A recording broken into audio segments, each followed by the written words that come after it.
Perfect, that's a wrap. Hello my darlings, and welcome to my monthly wrap up for all of the books that I read in June. So let's start with the statistics, and then I will give you my one sentence reviews for every book I read. So I read 45 books in June for a total of 9,778 pages, which is approximately 325 pages per day. My average rating was a 3.36, which is fabulous. I read from every single genre. The top genres this month were horror, nonfic, litfic, fantasy, and graphic novel / manga. I did end up having 3 5-star reads this month, which is wunderbar, but I'm happy to have one. So the fact that I got 3 5-star reads really made my day. I mostly read backlist, but I did read 8 new releases this month. In terms of format, 28 were ebooks, 15 were physical, and 2 were audiobooks. I sourced 34 books from the library. I had 2 as ARCs from NetGalley, and 9 of the books I bought myself. My favorite cover this month, there were actually a lot of books that had fantastic covers. If I had to pick one, I've chosen one that I grabbed from the library just based on the cover. I didn't know anything about it, and that was A Ghost in the Throat by Dira Negrifa. I am a sucker for a good floral. So I'm going to start with the books that I read over on Patreon. It is ending. I did just get a new subscriber. I forgot to delete the links to my Patreon, so I have to wait a month for this new subscriber to get their 1 month before closing it down, but I am trying to close it down. So thank you to everyone who joined. But yeah, if you do join anytime now, I'm sorry, but on the 16th of July, I am shutting it down. Like I said, I removed my links to it, but yeah, I will keep it open a month, but I'm not posting new content on there. But this month in June, I did do my Kinky Corner segment, and this month's theme was Jurassic June. I definitely traumatized myself a little bit with this month's theme. So let me tell you about the books that I picked for Jurassic June. In the Velociraptor's Nest by Christy Sims. Instead of choosing a bear over the man, she chose a velociraptor. Topping the Triceratops by Helen Lears. Horny. How Stego Got His Groove Back by Lola Faust. Stego went all Mr. Firehose on this chick. Now, my Wild Ones buzzword challenge for this month was Spells, Strings, and Forgotten Things by Brianna Randall. The prompts for Kayla's book club were celestial and some word to do with memory. This Greek witch be putting herself on a bullet train to Dementia Town just so that she can bedazzle her boots, bruh. I also have my Patreon Rex videos, and because I was shutting the channel down, I did do 2 for 2 of my members. So we had Darren's pick, which was Between Two Fires by Christopher Buehlman. A disgraced knight, a gay priest, and a teen girl fight for Earth in a battle between heaven and hell.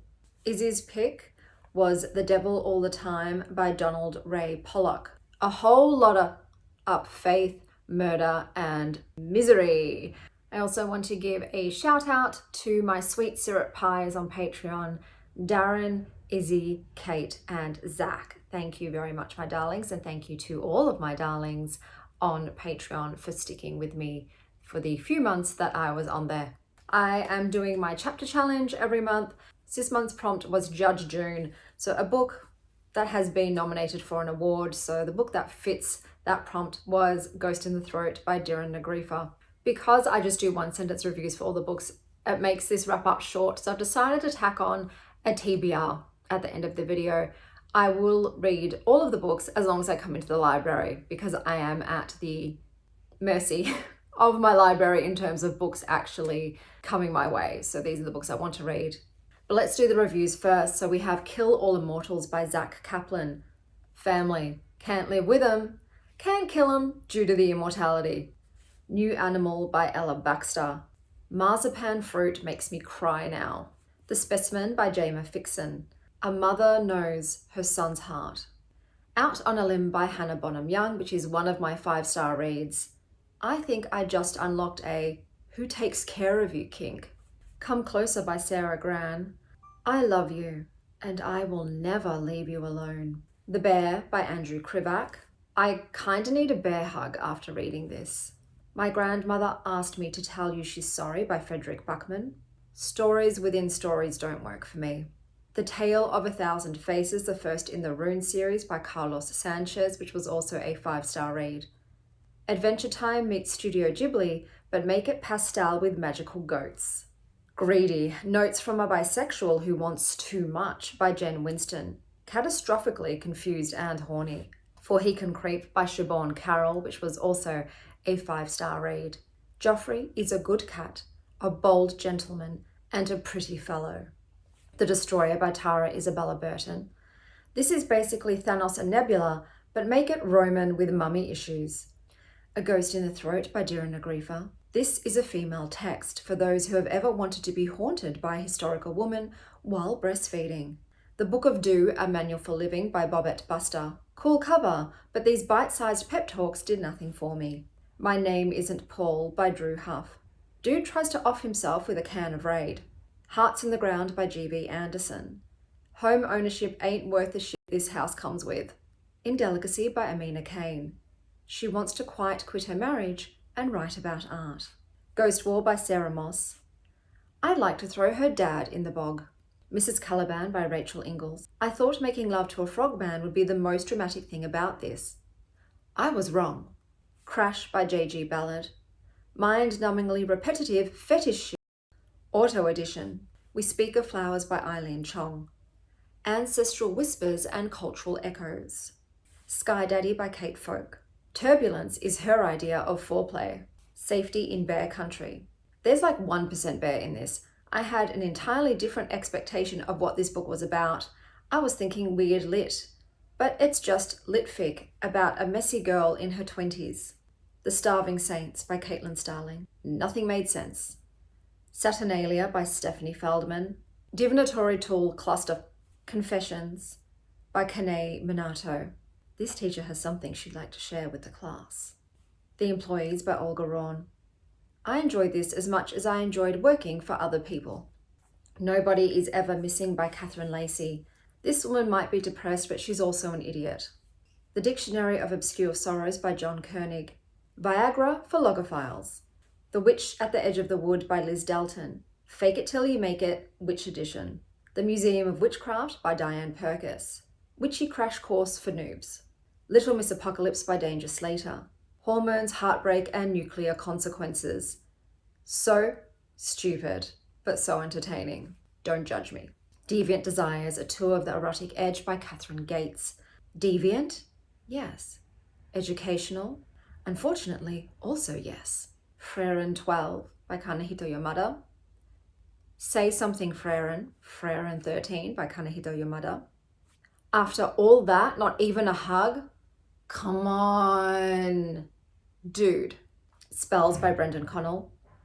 I felt like I was drunk on absinthe reading this. Bat Eater and Other Names for Corazang by Kylie Lee Baker. Hungry Ghosts Must Be Fed. Fable for the End of the World by Ava Reid. Temu version of Hunger Games, but make it soggy, sapphic, flimsy, and the romance insta-love. Brighter Than Scale, Swifter Than Flame by Neon Yang. Cozy and Predictable Dragon Ladies. This Vicious Death by Stasia Stark. So this is a spin-off from another series. This is not a standalone. Would have been nice to know both of those things. Medinia is a repeat betrayer, and instead of working together, she just assumes the worst of collision and makes dumb choices. Okay, so I forgot one book, and that was Bad Behavior by Mary Gateskill. Lots of drugs, sex, and emotionally unavailable people. I believe that's everything. Hopefully it was. So now let's go on to my TBR for the month of July. So we've got The Night and the Moth by Rachel Gillig, and this is a dreamy gothic fantasy where a girl who sees the future teams up with a heretical, annoyingly handsome knight to find her missing sisters, battle divine horrors, and maybe flirt a little while fighting gods. My Friends by Frederick Buckman. 4 misfit teens spend one magical, heartbreaking summer on a pier, forging a friendship that echoes through decades, and into the life of a young woman trying to uncover the story behind a mysterious painting that changed her world. Carl's Doomsday Scenario by Matt Dinnerman. So this is the second book in the series. Earth is now a deadly alien-run game show, and Carl, a pantsless dude, is somehow a top contender thanks to his only teammate, his ex's extremely diva cat, Princess Donut.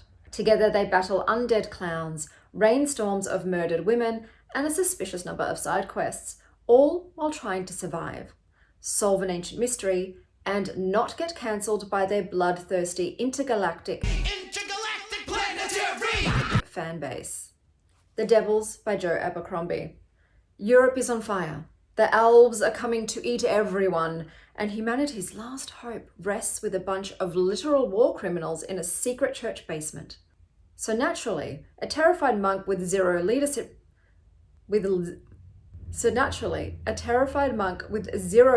skills is put in charge of them.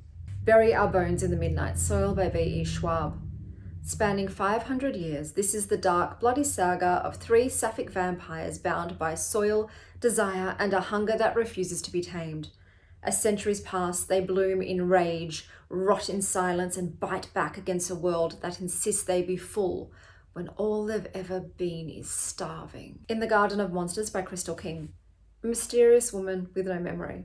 A haunted garden full of stone beasts, a deranged Dali insisting she's Persephone, and a dangerously charming man who might be Hades, or worse. Set in 1948 in Italy, this gothic fever dream blends myth, art, and madness as Julia tries to uncover her past before it swallows her whole. The Fungus by Harry Adam Knight. A well-meaning scientist tries to end world hunger with giant mushrooms. Instead, she turns England into a fungal hellscape where athlete's foot eats you alive and survivors mutate into nightmare fuel. My Lips, Her Voice by L.L. Madrid. When Audrey's cousin Mara dies, she doesn't stay that way. Her ghost returns, haunting Audrey's body and hell-bent on vengeance. And maybe rekindling things with her ex Sadie? As more girls go missing in their creepy hometown, the trio races to find a killer. And then I decided just to do a random number generator to pick one of the books in my 200 plus TBR list, and we got A Little Luck by Claudia Pinheiro. A woman returns to her old neighborhood 20 years after a life-ruining accident, now disguised with a new identity. Cue awkward reunions, buried secrets, and the realization that life isn't fate or chance. It's just dumb luck with a grudge.